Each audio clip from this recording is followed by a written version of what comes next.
Hi guys, it's Jenn here again, aka INFJ Counseling Psychology, and today I kind of wanted to make a more personal video. Not so much that I'll be sharing much of my own personal experiences, but just wanted to share my thoughts on love and intimate relationships. I'm always working on relationships. I'm all constantly theorizing and thinking and reflecting on my past experiences with people. And the reason why I've been thinking about it a lot lately, or a lot more lately than usual, is because I recently went through a breakup with an INTP ex-boyfriend. We had been together for maybe around 3.5 years, and that's a pretty long time. It's my first really long-term serious relationship, and I must say I've learned a great deal from it. What this video will entail is just my general thoughts on love and relationships and, humanity overall, because my personal experiences with people, people I fall in love with, people I simply interact with, even my people who I become friends with, it's fully encompasses my perspective and views on humanity as well. So the individual is not separated from the collective for me. And I think a lot of INFJs and types that have NI, or maybe even FE, would think of people, even individuals, as part of a collective. If I was to use one word to summarize it all, would be bittersweet. So the reason why love is very bittersweet to me is because depending on kind of what stage you're at in a relationship, you can feel very differently about it. So at the beginning, it's usually very optimistic. You see the potential in someone, you see the potential in your relationship with that person, and it's all very exciting. It's constant, like fireworks, and just that initial idea of being with someone in the long term and envisioning what your future with them may be is just so exciting and so stimulating for INFJs.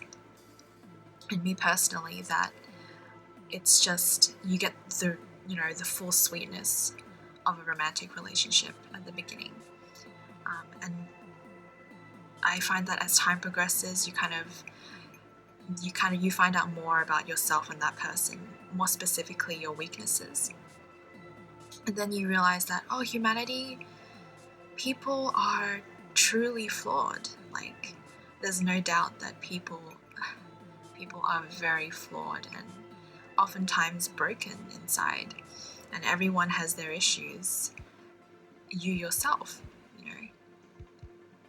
in relationships, you have to remember that the problems in a relationship does not exclude the problems that you bring into it as well. It's not entirely the other person's fault when things go wrong, and oftentimes we like to blame our partners when things go wrong in a relationship, but you have to also remember to reflect on your own shortcomings and your own weaknesses. Realizing that the deeper you go, or the closer you get with someone, the more you will see their weaknesses, and the more you will realize kind of how real the darkness of humanity is. Because there's no better way to recognize the darkness and shadow of humanity than to get into a serious, long-term, intimate relationship with someone, because it's so easy to try to become one with that person, that when you get that close to them, you start embodying who they are.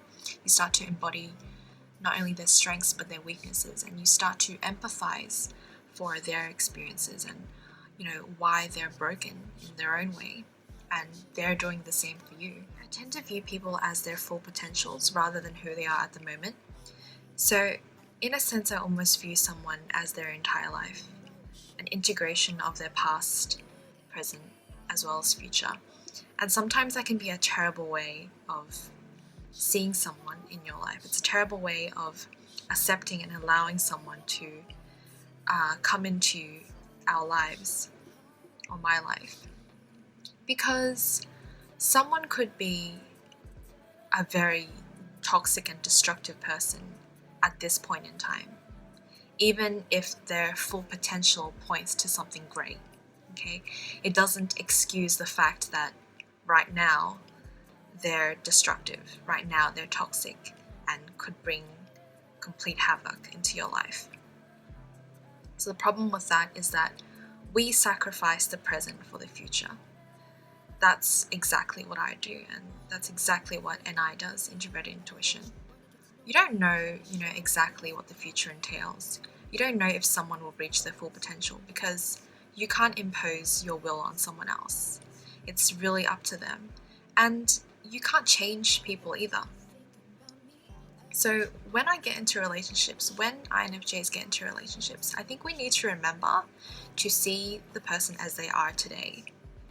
And if that person isn't a good influence on you or on your life, then don't get together with them. Don't be with them. Don't think that maybe 5 years down the line or 10 years down the line they're gonna be better. They're gonna reach their full potential. They're gonna be someone that you actually want to be with. You have to see them for who they are today and make a decision on whether or not you want to be with that person today, not the person they are in the future.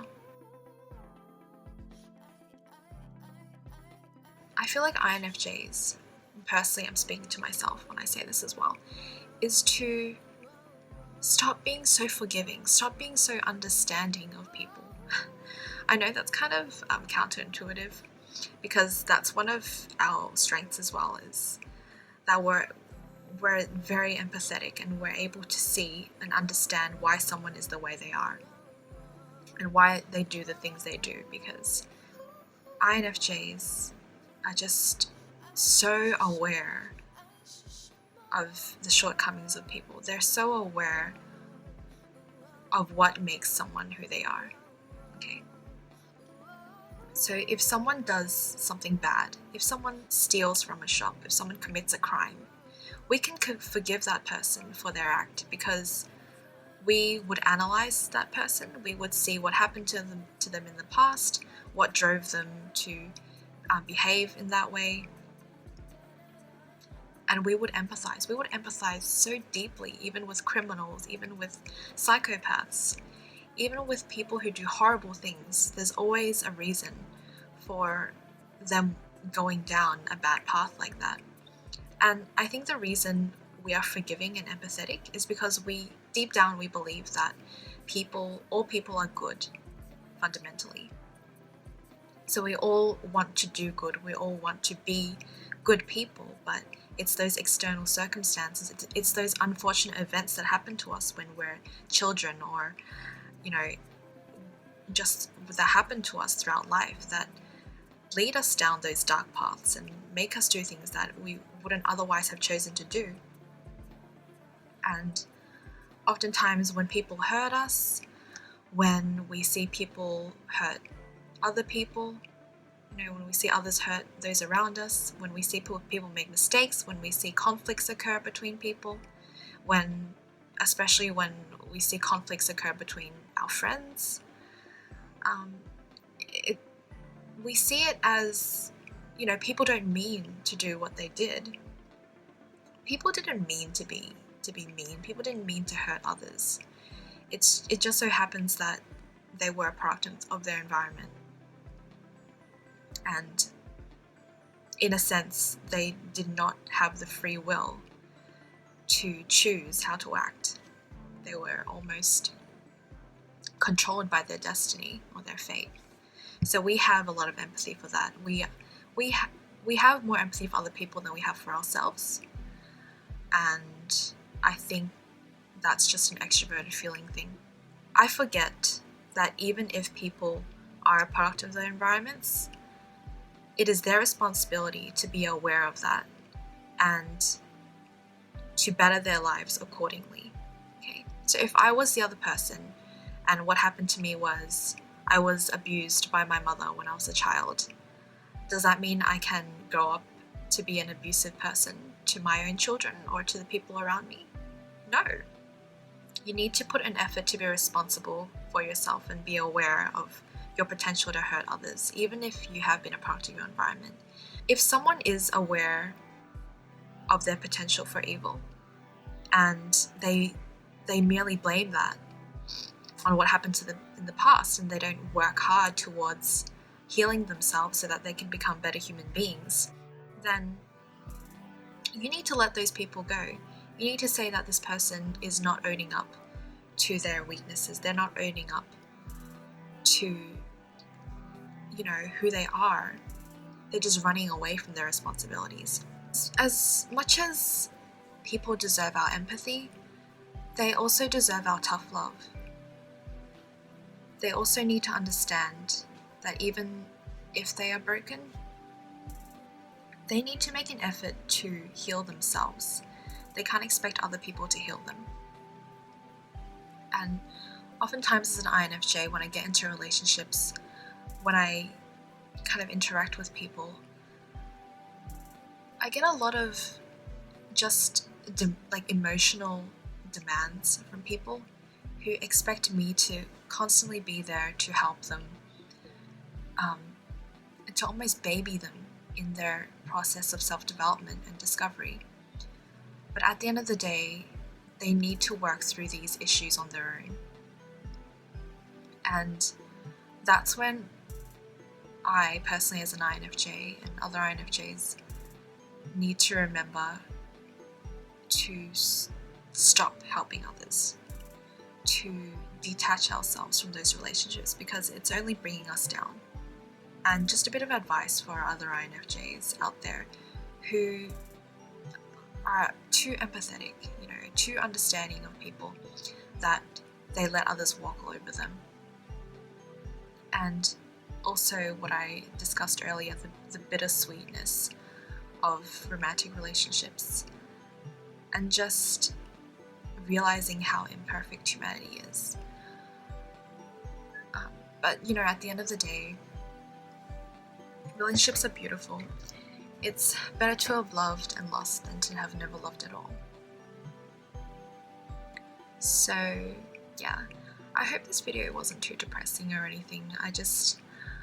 I have kind of been in a melancholy mood lately. Humanity is good and evil, black and white, yin and yang, light and darkness. It is what it is. But overall, I am optimistic in people, and I do believe in the best in people. So yeah, I hope this video was interesting and not too confusing. And I'll talk to you guys next time.